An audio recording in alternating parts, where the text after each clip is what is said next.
Hello और welcome back भाई शहजादे ते शहजादियों। लास्ट लेक्चर के अंदर बात हमारी खत्म हुई डिक्शनरीज के ऊपर और हम वापस चलते हैं हमारे कुंभ के मेले में जहां पे हम बिछड़े थे। और बात यहां से शुरू हुई थी कि जी a इज इक्वल टू 10 और इसमें हमने कहा था जो 10 है बेसिकली वो डेटा है और वेरिएबल की भी हमने बात की थी। लेकिन डेटा पे जब आए तो मैंने कहा डेटा की टाइप्स होती हैं, फिर हमने कहा न्यूमेरिक होता है, सीक्वेंस होता है, बूलियन होता है और फिर आपने डिस्कस किया डिक्शनरीज को। डिक्शनरीज के अंदर अब हम सेट्स को डिस्कस करने लगे हैं। ऑफ कोर्स ये जो 1 2 3 4 आपको नजर आ रहे हैं इनके आगे सब टाइप्स हैं। जैसे इंट फ्लोट हमने देखा, इंट पूरा नंबर होता है, फ्लोट 1.1 होगा। लिस्ट आपने देखा कि किस तरीके से ऑर्डर्ड सेट ऑफ सीक्वेंस होती है, string ordered set of characters होती है, टूपल जो है अगेन ऑर्डर्ड होती है, हाउएवर इम्यूटेबल होती है, ऑर्डर्ड है, सब कुछ वैसा होता है। यूं समझ लीजिए ये जो टूपल है ना, टूपल ये लिस्ट की छोटी बहन है जो शैतान शरारती है, वो बात नहीं मानती, इसकी वो चेंज नहीं होती, ठीक है ना। तो आप यूं समझ लीजिए जिस तरह ये जो टूपल है लिस्ट की छोटी बहन है, अब इसी तरह सेट्स को भी समझ लें कि ये डिक्शनरीज की छोटी बहन है, ठीक है। तो अब हम सेट्स की बात करने लगे हैं। याद रहे हमें अनऑर्डर्ड की जरूरत क्यों पड़ी, क्योंकि हमारे पास ऑर्डर्ड था तो हमें एक न्यू डेटा टाइप चाहिए थी जो कि अनऑर्डर्ड हो, ठीक है। तो लास्ट लेक्चर में हमने तफसील से डिस्कस किया अनऑर्डर्ड में डिक्शनरीज को एक्सेस कैसे करना है, वैल्यूज को चेंज कैसे करना, अपडेट कैसे करना, डिलीट, सारी चीजें डिस्कस की। तो अब हम चलते हैं जी सेट्स को डिस्कस करते हैं। सेट्स प्रोग्रामिंग में वेरी रेयर है कि आप लोग यूज करेंगे, लेकिन इट्स वेरी इंपॉर्टेंट कि आपको पता होना चाहिए, ठीक है। ओके, एक सेट डिफाइन करते हैं, लेट्स कॉल इट सेट ए। और इस सेट ए को किसी भी सेट को डिफाइन करने के लिए हम कुर्ली ब्रेसेस यूज करते हैं। और सेट की खासियत यह होती है कि set only holds unique elements. Set hold unique element. एक दफा दोबारा बताने लगा, सेट की खासियत यह है कि set only hold unique element.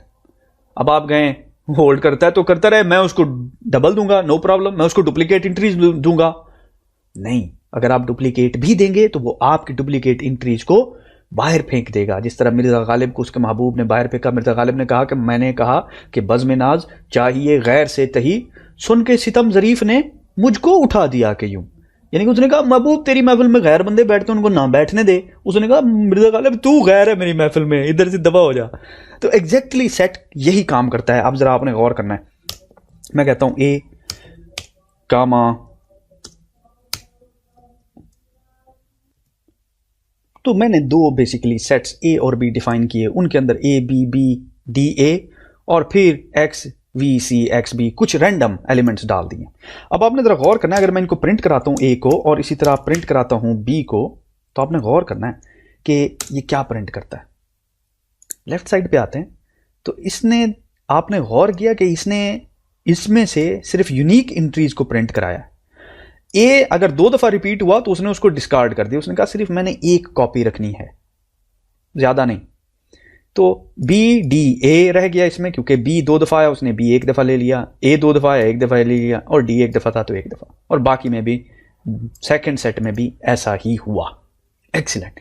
तो ये तो हमें पता चल गया कि जो एक सेट होता है वो यूनिक एलिमेंट्स को होल्ड करता है। अब सेट हमने, आपको याद होगा स्कूल में हमने पढ़े थे ना सेट, तो सेट पे जो ऑपरेशन होते हैं ना वो बेसिकली वही ऑपरेशन पाइथन में भी सेट के ऊपर परफॉर्म होते हैं, ठीक है। तो मिसाल के तौर पे आप जरा इमेजिन करें, ये आपके 2 सेट्स हैं और इमेजिन करें ये आपका सेट ए है and then let's have a set B, ये आपका सेट बी है, ठीक है। और जब हम 2 सेट्स का इंटरसेक्शन लेते हैं तो इसका मतलब ये है कि ये एक सेट हो गया आपका बी, और इसी तरह, सॉरी मैं इसको ऊपर ले जाता हूं, बल्कि इसी को इंटरसेक्शन कराते हैं। ये देखिए ये बी हो गया। अब इन दोनों में जो कॉमन वैल्यूज है ना ये बेसिकली इंटरसेक्शन है, ठीक है। इंटरसेक्शन में जो कॉमन वैल्यूज हैं वो इंटरसेक्शन है। तो चलिए हम इंटरसेक्शन लेके देखते हैं। सबसे पहले वापस आता हूं जी, मैं एक नया सेट डिफाइन करता हूं जो कि किससे मिलकर बनेगा, ए का डॉट इंटरसेक्शन विद बी, ठीक है। और मैं इसको प्रिंट करा देता हूं सी को। अब जरा आपने गौर करना है, सी को कराते हैं प्रिंट, रन किया, एज यू कैन सी कि इसके इंटरसेक्शन पे इन दोनों में सिर्फ एक एलिमेंट कॉमन है और वो है बी का, जो कि यहां पे आपको शो हो रहा है। तो सी जो है इज इक्वल टू बी है, यानी कि 2 सेट में जो चीज कॉमन होगी वो इंटरसेक्शन में आएगी। तो इसीलिए इंटरसेक्शन सी और यहां पे प्रिंट करा दिया। हाउएवर अगर आप यूनियन लेते हैं, दूसरा आपने देखा होगा कॉन्सेप्ट, आपने सीखा होगा यूनियन स्कूल के अंदर, अगर आपके पास सेट ए है यहां पे और सेट बी है यहां पे और इन दोनों का यूनियन लेना है, तो basically you are merging these two sets, कि आप इन दोनों सेट्स को आपस में मर्ज करके एक थर्ड सेट बना रहे हैं, यूनियन ले रहे हैं इसका। तो चलिए हम इस तरह करके देखते हैं। ये देखिए सी सेट ये था, मैं एक और सेट बनाता हूं, उसको कहते हैं डी सेट, और D set is equal to let's say A dot union B, ठीक है, और प्रिंट करा देते हैं डी को, इसमें कोई प्रॉब्लम ही नहीं है, डी प्रिंट कर दो। अब आपने देखना है कि ये दोनों sets of course unique entries को निकाल के आपके पास एक थर्ड सेट डी आ गया हुआ है, जो कि बेसिकली क्या है, यूनियन है सेट ए का और सेट बी का, यानी कि सेट ए और बी के जितने भी एलिमेंट्स हैं वो सारे डी सेट के अंदर आ गए क्योंकि हमने यूनियन लिया। एक्सीलेंट। अब थोड़ा सा हम पीछे चलते हैं और एलिमेंट्स को जिस तरह हमने बाकी डिक्शनरीज में भी एक्सेस किया और बिल्ट इन मेथड्स कॉल किए, डिक्शनरीज के ऊपर भी, सेट्स के ऊपर भी, टपल्स के ऊपर भी, वही काम हम बेसिकली टपल्स का सेट्स कह रहा हूँ, बाकी चीज़ों के ऊपर किए, हम सेट्स के ऊपर भी वही मेथड कॉल कर सकते हैं। तो चलिए अब दी मोस्ट यूज्ड, जो कि आपने ज़्यादातर यूज़ करने हैं, वो फंक्शन हम इसके ऊपर परफॉर्म करते हैं। चलें इस तरह करते हैं कि ए के अंदर एक और वैल्यू ऐड करते हैं। वो कैसे करेंगे, सिंपल ए को कॉल करना है, इसके ऊपर फंक्शन ऐड कॉल करना है और फिर वैल्यू देनी है। Let's call this triple x, sorry मैं इसको कह देता हूं let's call John Cena, right, okay. तो ये ए के अंदर वैल्यू ऐड कर देगा और अगर मैं इसको प्रिंट करा दूं, you will see that it will get printed. Okay, let's run it. अब जरा आपने गौर करना है, सॉरी ये वैल्यू बेसिकली ये, अच्छा ये बहुत ही इंपॉर्टेंट कॉन्सेप्ट है, मैं आपको देना चाहता हूं। ये जो ऐड का फंक्शन है ना, एक नया ऑब्जेक्ट क्रिएट नहीं कर रहा ये, ठीक है, ये एग्जिस्टिंग सेट के अंदर वैल्यू ऐड कर रहा है, ठीक है। जब एग्जिस्टिंग सेट के वैल्यू अंदर ऐड हो रही हो, तो आपने देखा था लिस्ट के ऊपर भी हमने इस तरह के मेथड किए थे कि जिनको डायरेक्टली प्रिंट के अंदर कॉल करते थे और जिनको प्रिंट से बाहर कॉल करते थे। तो अब अगर मैंने देखना है तो मैं यहां पे प्रिंट कहता हूं ऐड और रन करते हैं।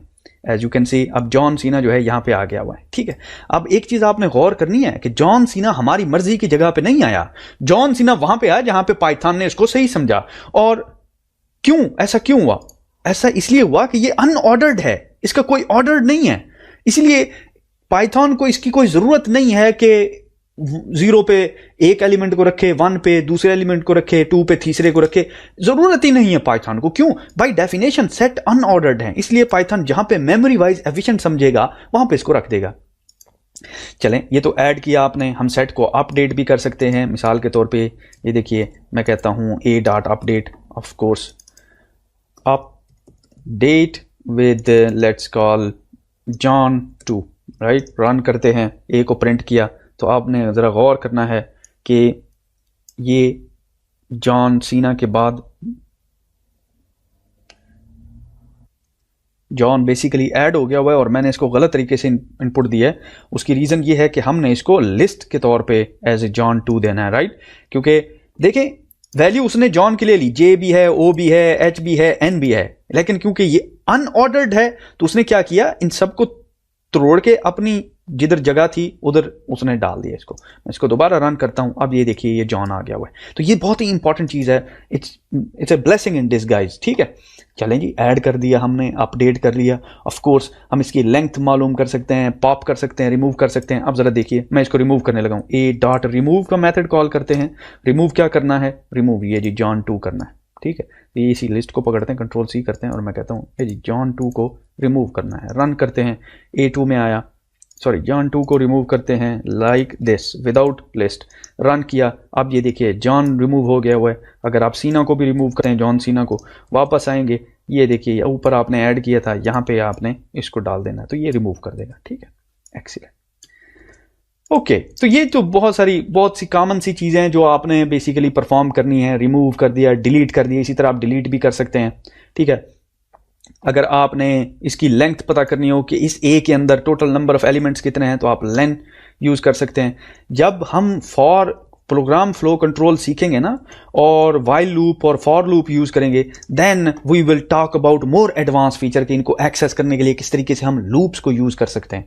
अच्छा, आपने देखा कि जिस तरीके से हम डिलीट करते थे, इस तरह डेल का फंक्शन कॉल कर सकता हूं, ए के ऊपर, लेकिन ऑफ कोर्स अगर मैं पूरा सेट डिलीट करना चाहता हूं तो it will delete the entire set. अगर मैंने इसमें से एक स्पेसिफिक चीज को रिमूव करना है, स्पेसिफिक चीज को डिलीट करना है, तो उसके लिए मुझे यहां पे डिलीट के बाद बताना पड़ेगा कि कौन सी एंट्री है जो मैं डिलीट करना चाहता हूं। उप्स माय बैड गाइज, मेरी बेइज्जती हो गई। बेसिकली हम आइटम को डिलीट नहीं कर सकते, पूरे का पूरा सेट ही डिलीट करना पड़ता है। और इस केस में अगर ये देखिए मैंने इसको सेट पूरा दिया है, मैं इसको रन करता हूँ, डिक्शनरीज में सिर्फ हम डिलीट कर सकते हैं। और यहाँ पे देखिए वो कह रहा है ए इज़ नॉट डिफाइंड, क्योंकि हमने यहाँ पे इसको डिलीट कर दिया हुआ, इसलिए ये कह रहा है A is not defined. Okay guys, तो this was everything that you gonna use in your programming journey about sets. तो यहाँ पे इस लेक्चर को क्लोज करते हैं विद क्लोजिंग द डेटाबेसेस।